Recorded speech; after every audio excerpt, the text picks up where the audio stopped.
Bonjour et bienvenue dans Livre et moi. Bienvenue à tous les mordus, fondus, accros de la lecture qui pourront choisir dans Livre et moi le livre qui leur va.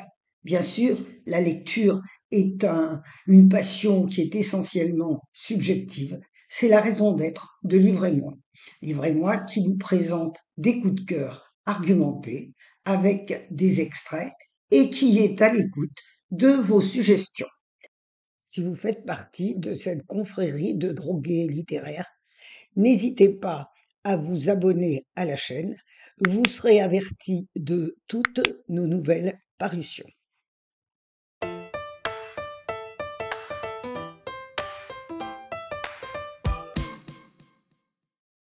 Le livre d'aujourd'hui est écrit par Guy Bollet.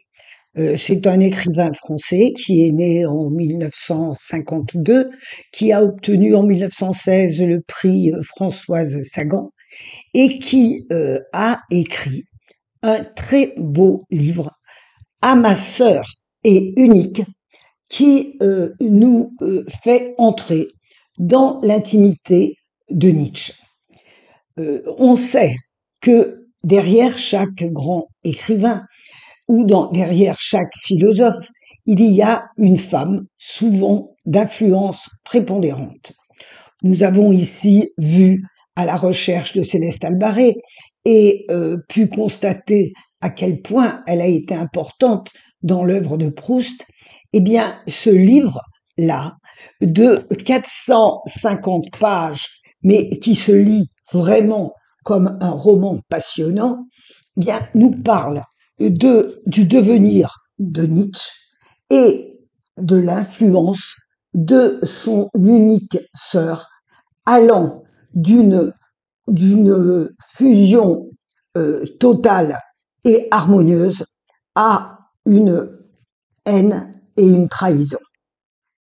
Le livre commence à l'aube, où Nietzsche, déambulant dans une rue de Turin, assiste à une scène épouvantable d'un cocher martyrisant son cheval à coups de lanières de cuir, à coups de poing et d'une brutalité inouïe.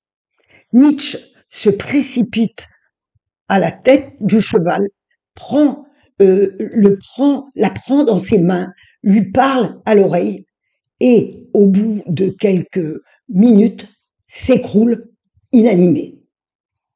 À partir de ce moment, il va sombrer dans une folie qui va durer 11 ans. Nous retournons évidemment en arrière pour voir quelles circonstances et quelles péripéties l'ont emmené à cette sensibilité et à cette rencontre déterminante. Nous retrouvons ensuite Friedrich au début de sa vie, le petit garçon de 6 ans qui vient de perdre son père et qui enterre son petit frère de 22 mois. Il tient sa sœur par la main, sa petite sœur. Sa mère est effondrée et sa raison vacille et il a conscience d'être le seul homme de la famille. Cette complicité va durer jusqu'au moment où Lisbeth épouse un antisémite notoire, disciple d'Hitler, et qui va l'entraîner au Paraguay, fonder la nouvelle Allemagne. Nietzsche reste seul, livré à lui-même, comme un grand enfant, et il va parcourir le monde, rencontrant des gens, leur livrant ses pensées, laissant des écrits qu'il va disséminer partout à travers le monde, sans penser à stocker quoi que ce soit. Il est là pour philosopher, il est là pour donner son avis, il est là pour que l'on s'occupe de lui, qu'on l'écoute, parce que il a beaucoup à donner et à apprendre au monde. Ils ne se retrouveront que bien des années plus tard, lorsque Nietzsche aliéné, malade, va retrouver sa sœur, euh, à la merci de laquelle il sera. Cette sœur qui l'a admiré et soutenu pendant toute sa vie et qui va le trahir pour attirer à elle la gloire d'un génie qui, sans elle, n'aurait pas été.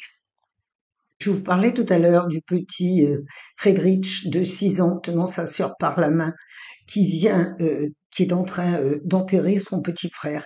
Et c'est l'extrait que je vous propose, qui est à la fois émouvant et qui est un moment déterminant du devenir de Nietzsche.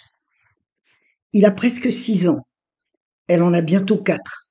Grand frère et petite sœur, Fritz et Elisabeth, ou Lisbeth, ou Lichen, tous deux frigorifiés, tétanisés, face au ridicule cercueil couché sur 2 tréteaux à hauteur de leurs yeux. Un cercueil miniature, presque un jouet d'enfant, petit vaisseau de sapin clair que l'on pourrait poser sur un ruisseau et gréer d'une voile taillée dans une taie d'oreiller afin qu'il emporte vers un quelconque Styx le corps de leur frère Joseph qui dort à l'intérieur d'un sommeil sans souffle, peut-être sans tourment.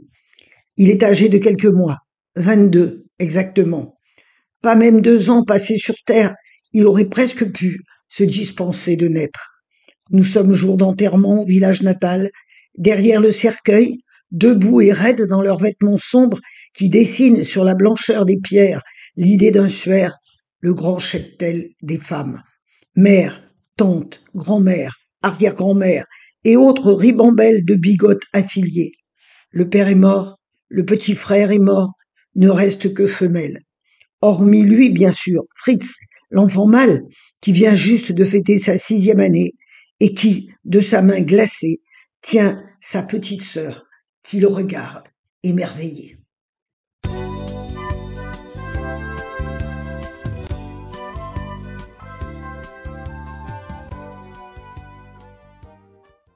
Pour ceux qui sont curieux de philosophie et qui veulent goûter du Nietzsche sans douleur, dans un contexte agréable et ludique, je propose ce livre qui est extrêmement bien documenté et qui se lit comme un roman, qu'il est d'ailleurs un roman autobiographique.